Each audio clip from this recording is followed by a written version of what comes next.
Her story was featured in the Gleaner's Flare. Debra Williams was diagnosed with breast cancer. She removed the lump, but chose a different route to continue her fight against breast cancer. Debra is here to tell us why she took the road less traveled.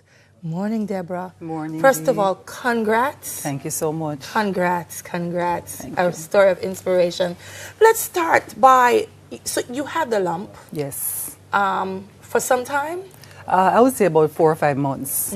Hesitance to find out if it really was what you thought it No, was? busy, and couldn't get a chance to go to the doctor because I was traveling around the Caribbean at the time. Right. So when you heard that this was breast cancer, what was that like? Devastating? It wasn't, and you see, I'm trying so hard to say that with sympathy because people keep saying, how not? Every other woman is devastated, but I was not because I'm a Christian and my faith is strong. So I wasn't devastated, I just knew what to do to reverse it because I had friends who have had cancer, persons who are surviving, those who have died from it, so I knew what to do. All right, so let's talk about this road less traveled. First of all, what's important is that before taking the road, you did the research. Yes. And I want to make that clear to the viewers because Right. I don't want people to listen and then say, oh, I'm going to do it without fully understanding what it is. Exactly. You did research and you determined what? I determined that cancer is almost like a virus, and it comes on you because your immune system has been breached. And so what you have to do is to reverse the damage that you have done to your body. And so having done the research, met women who have done the natural way, I decided that I'm going to do this also. All right. Now, your doctors said, Debra, that's absolutely not the way. That it may be a combination of that, but chemo was important. You opted not to do chemo. Yes. My doctor was angry. If I was a doctor, I would have He been was too. mad. Yes. How difficult was making that decision and sticking to it? It was an easy decision for me, and the main reason is my best friend came down with cancer in 2006. And when he was diagnosed with cancer, I started researching cancer. And I saw him do the chemo and it didn't work, and then he decided to go the natural route. Now he has multiple myeloma, and normally within 2 years you're dead. And this is now 2012, I'm diagnosed, right? I saw my friend go through cancer, and I didn't change my lifestyle. We all saw him, we were there, we saw him do the green juice, and we saw him change his lifestyle. We did nothing. Because you felt I don't have it, so I don't need to change what I'm doing. Exactly. That's a false sense of security that we all have. Right. You have it, but I'm okay. So when I'm diagnosed in 2012 and I'm faced now with something that my friend has gone through, I said, I'm going to go and do what he did. Plus, I also had a book called Ministry of Healing by Helen G. White. I read the book, and the book was very clear. There are 8 steps to reverse any disease in the body, whether it's cancer, arthritis, diabetes. 8 steps.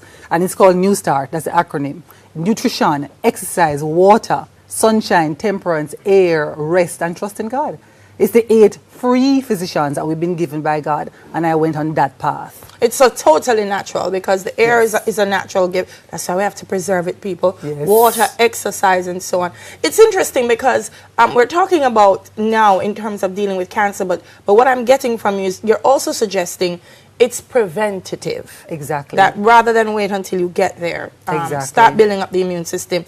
You throw away the microwave, flour, everything in the house. Meat went. No, meat went. went. Yeah. Microwave went. White flour went. White sugar went. Everything in a tin went through the door. And I went to Coronation Market. Yes. And I started just shopping at Coronation Market. And my entire diet changed. And as the diet changed, the first thing, I lost 30 pounds. That's the first thing. I lost weight. Then my skin and my hair, and I was amazed. And so now I started teaching other women to do this too. Debra, I'm hearing you, but it's not easy. It's not First easy. of all, I find the vegan diet to be absolutely tasteless. I'm sure there are ways to make it. But how do you get away from monotony? That's the first thing on a diet like this. You know, people say to me, oh, but this is boring. And I'm saying, but hold on, how come you eat chicken 4 times a week? I have different seasoning on it. So you know, season the bean same Your way? curry today. Curry the bean today and beans chew the bean next week. We have gungo peas. We have black eyed peas. We have split peas. We have lintel. We have callaloo stew. We have pap choy. Hello. We have stew peas without the pork. Hello. We have coconut milk to spice it up. We have all that it takes to make it extremely attractive and very palatable if we know how to do it right. And none of these are tin things as well. No, it's all natural. All natural. Yeah. We don't do the tin story. No. And so you've done, you have a website? I have a website. So persons who want to share your story or to get recipe ideas? Recipes are all there. Articles about health and wellness is all there. And that came out simply, my website is a business website. And when I was diagnosed with cancer, and I went on a radio station and I did an interview. And about 5 minutes after I came off the radio, my phone rang for 3 weeks. 3 weeks straight, with Jamaicans calling me about cancer or diabetes or obesity.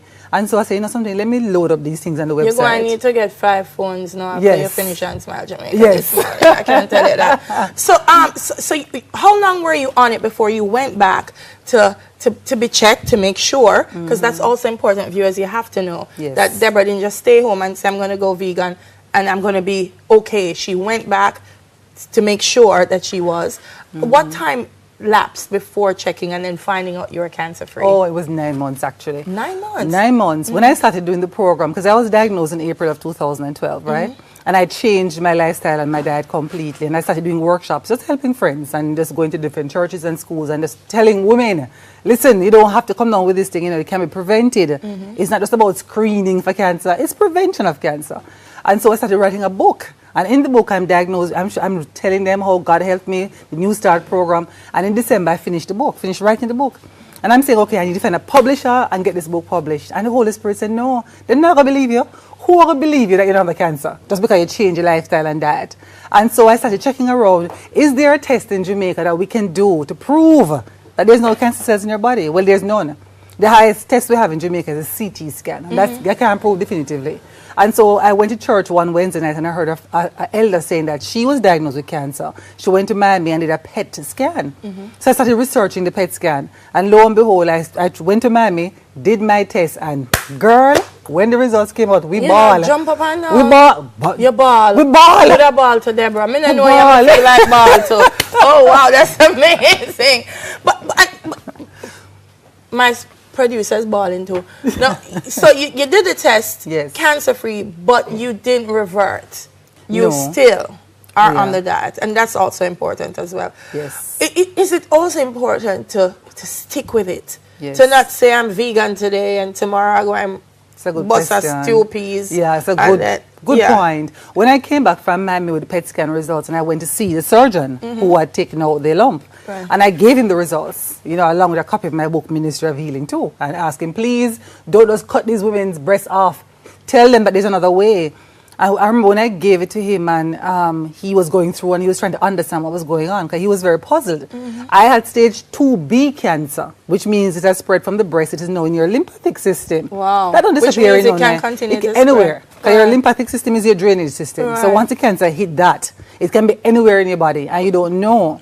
And so he says, Debra, this is dangerous. You can't. How could it? It can't be gone. Then he said to me, well, all I can say to you is this. Whatever you did to reverse this cancer, understand you'll have to do it for the rest of your life. And I said to him, Doc, you finally understand the point I'm making. This isn't a diet. It's a lifestyle change. And that's where I left him.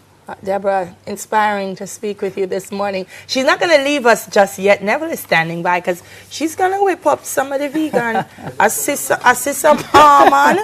I see all kind of things over there waiting on us. So she's going to whip up one of those wonderful meals for us this morning. But it's a powerful story. Her website is Debra Williams. It's DebraWilliamsJA.com. JA.com. So go out and check her out. One question before you start. Yes. Why you got rid of the microwave? Because the radiation from the microwave damages cells in your bodies. The moment you turn that on, it's almost like an X-ray. And all that radioactive energy is extremely damaging. Just the fact that you turn it on or the fact that you put food in there? Both, because if you read the instructions, it says when you're running it, operating it, don't stand in front of it. But most of us don't even read the instructions. So the microwave went in the garbage. No microwave. Buy a toaster oven if you need to warm up your food. And use a toaster oven, but don't use the microwave. All right. What we do now? Okay, we're going to make almond milk, right? Because many persons say they have to use cow's milk. And I said to them, stop use cow's milk when the calf. The cow's milk is meant for the All right, come, let's go. All right, good. Tell me what you're doing. Hold on, So I need to plug in these things, don't I? Yes, we need to plug those things in. Let's turn this off. All right, beautiful. So here we have almonds, right? And you know we all love almonds. Now, one thing with almonds, when you're going to use it, you will soak it overnight. Soak it overnight. Soak it overnight, even if you're going to eat it. Yeah. Soak it overnight. Next morning, you throw that water. And then you put this in the oven for about half an hour at 150 degrees, dry it back out, and you're good to go. Yeah, they were here for ride and whistle, you know. So. My ride and whistle, ride and whistle. So we have 1 cup of almonds, right? All right. We have 2 cups of water. So we put Where you got this from? You made up this yourself? No, man, this is all on Google. I mean, we must learn to do research now. Research. So 2 cups of water, and we use filtered water. Never ever use the water straight from the pipe because it has in chlorine, and that's not good for you. And then now what I do as a sweetener, and it's not absolutely necessary, but we're whistling and riding, 2 tablespoons of honey, right? We cover back the blender, and we press on. And we blend. And you notice how white it's becoming? So we're getting almond milk. Okay. Right, so we blend it for a couple of seconds. That's it. And that's it. You're That's done? the drink there? Yeah, man. I mean, mind you, you need to do it a little longer, but for time, a How much longer you need to do it? couple more seconds. Well, do it All right, couple do more it. seconds. All right, Yeah, do it. because we want the almonds to be completely gone. Yeah. So you don't see those chunks. All right, so we run that.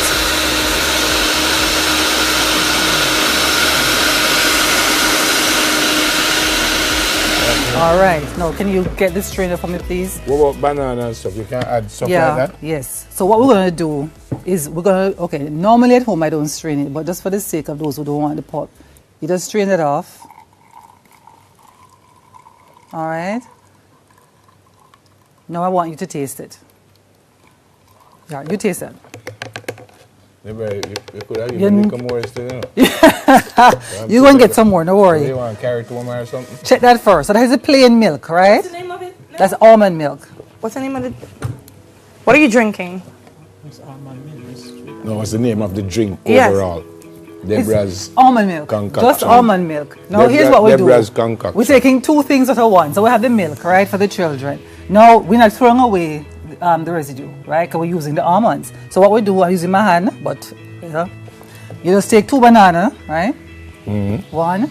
Because we're using our Jamaican fruits. We always use our Jamaican Hold on now. fruits. So this is a different drink This from... is this is now a smoothie. So this is a complete meal now. So let's say you're coming to work and you're busy. You grab 2 bananas, you grab the almond. Can you pass the knife for me, please? I can pass the knife. Thank for you sure. so much. You You're grab a very pawpaw, right? You open up your pawpaw. You know, what's the seed? Pat, can I have the spoon, please? You can have the spoon. Thank you very much. Let's take the seeds out. And by the way, pawpaw seeds are very good for getting rid of parasites and worms Then why are you taking it out then? because it's bitter. But you take a teaspoonful like this and you just take it. Yeah. Yes, don't And throw it it's away. bitter? It's bitter, but it's so good for your body. It get rid of parasites and it gets rid of all of those nasty And worms. again, you knew this how? On the website, I just researched. Okay. Now, having done that, we add now a tablespoon of pumpkin seed. And my gentlemen who are watching, guys, log on to your pumpkin seed. It's extremely good for prostate. So that's like 2 tablespoons of pumpkin seed, right? We put that in there, and then now we blend. Again. Yes, so now we have 2 things that we made out of one. We have almond milk, now we're making a smoothie. This one not going straight, you're going to drink it straight. It's a complete meal. All right. Now, All right, your glass. we have to run now. So again, All we can right. Google all of this. You can Google all of Then this. come, no, we don't have to go that All right. fast. Okay. Debra, man. Debra, look like you want to carry home this, you know. Now I want you to drink all of that. I must drink all of All this. of it. That's your breakfast. She's a cancer survivor. Her name is Debra Williams. Thank you so much for coming. Great Oh, story. thank you so and thanks for much. sharing all of this with us. Thank you. Fantastic story. God bless. Thank you. On the other side of the break, we change lanes a bit, folks. The church and gay marriage. Cheers. We soon come.